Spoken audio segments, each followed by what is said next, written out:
Yan po yung kakaibang version ng inabraw. Wow, grabe, overload talaga.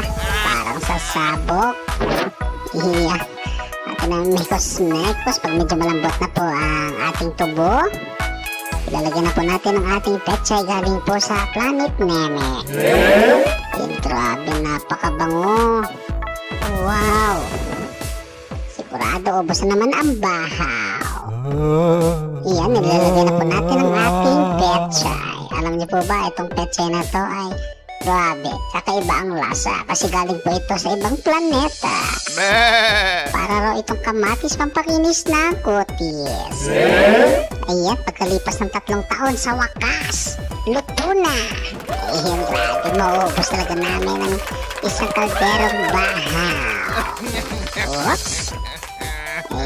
Ay, sobrang sarap, grabe. Munti ko na makalimutan ang pangalan ko. Whoop. Ayan na natin ang ating lamesa. Wow. Ayan, nagugutom na kami ni Uncle Sammy. Ayan, babanatan na namin to. Ayan na po yung niluto natin kanina, ang pandigmang bagoong. Ayan, grabe, nagre-reklamo siya, napakaanghang daw. Hindi naman. Ang almoranas kasi ang siling ginamit natin.